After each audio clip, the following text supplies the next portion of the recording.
ಎಲ್ರಿಗೂ ನಮಸ್ಕಾರ.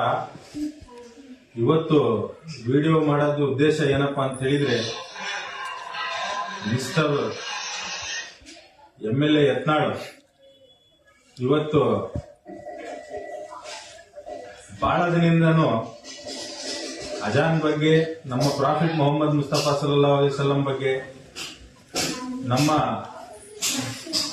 ಹೆಣ್ಮಕ್ಳ ಬಗ್ಗೆ, ಮುಸ್ಲಿಮ್ಸ್ ಹೆಣ್ಮಕ್ಳ ಬಗ್ಗೆ ಈ ತರ ಅವಾಚ್ಯ ಶಬ್ದಗಳಿಂದ ಬಹಳ ಹೇಳಿಕೆಯನ್ನು ಕೊಟ್ಟಿದ್ದಾನೆ.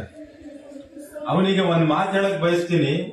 ನಿಜವಾದಂತ ಅವನ ಅಪ್ಪನ ಮಗ ಆದ್ರೆ ಅವನ ಅಪ್ಪನಿಗೆ ಹುಟ್ಟಿದ್ರೆ ಒಂದ್ ಜಾಗ ಫಿಕ್ಸ್ ಮಾಡ್ಲಿ, ಒಂದ್ ಜಾಗ ಹೇಳಿ ನಾನ್ ಬರ್ತೀನಿ. ನಿಜವಾದಂತ ಅವನ ಹಿಂದುತ್ವ ಇದ್ರೆ, ನಿಜವಾದಂತ ಹಿಂದೂ ಇದ್ರೆ ಅವನು ಪ್ರೂಫ್ ಮಾಡ್ಲಿ.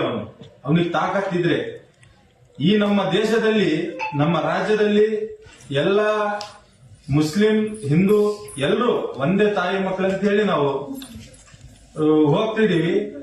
ನಿಜವಾದಂತ ಅವನು ಈ ನಮ್ಮ ದೇಶದಲ್ಲಿ ಹಿಂದುತ್ವ ಮುಸ್ಲಿಮಿಗೆ ತಂದಿಡ್ತಿರೋದು ಇವನು. ನಿಜವಾದಂತ ದೇಶದ್ರೋಹಿ ಅಂದ್ರೆ ಇವನೇ ಯತ್ನಾಳ್, ಮಿಸ್ಟರ್ ಯತ್ನಾಳ್. ನಿಜವಾದಂತ ನಿಮ್ಮ ಅಪ್ಪನಿಗೆ ಹುಟ್ಟಿದ್ರೆ ಚಕ್ಕ ಆಗಿಲ್ಲಿದ್ರೆ ನೀನು ಒಂದ್ ಮಾತು ಹೇಳಕ್ ಬಯಸ್ತೀನಿ. ಈ ತರ ನೀನು ಹೇಳಿದ ಮಾತಂತೂ ತಪ್ಪದು. ರಾಜೀನಾಮೆ ಕೊಡ್ತೀನಿ ಅಂದ್ರೆ ಅದನ್ನು ಕೊಡ್ಲಿಲ್ಲ, ತಗೋ ಕುತ್ಕೊಂಡು ಹೋಗಿ ಹೈದರಾಬಾದ್ ಅಲ್ಲಿ ಕುತ್ಕೊಂಡಿದ್ಯಾ. ನಿಜವಾದಂತ ನಿನ್ ಒರಿಜಿನಲ್ ನಿನ್ ಅಪ್ಪನಿಗೆ ಹುಟ್ಟಿದ್ರೆ ರಾಜೀನಾಮೆ ಕೊಟ್ಟಿ ಆಮೇಲೆ ಮಾತಾಡೋ. ನಿನಗೆ ಯೋಗ್ಯತೆ, ನಿಮ್ ಕ್ಷೇತ್ರದ ಜನ ನಿನಗೆ ಯೋಗ್ಯತೆ ತಿಳಿಸ್ತದೆ. ನಿನಗೆ ಅರ್ಥ ಆಯ್ತಾ?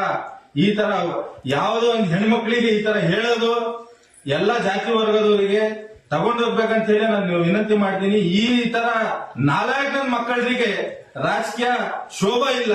ಇವರಿಗೆ ಮುಂದಿನ ದಿನಗಳಲ್ಲಿ ಇವ್ರ ಕ್ಷೇತ್ರದ ಜನ ಕಳಿಸ್ತಾರೆ ಅಂತ ಹೇಳಿ ನನ್ನ ಮಾತಿಗೆ ಮುಗಿಸಿದ್ದೀನಿ. ಜೈ ಹಿಂದ್, ಜೈ ಕರ್ನಾಟಕ.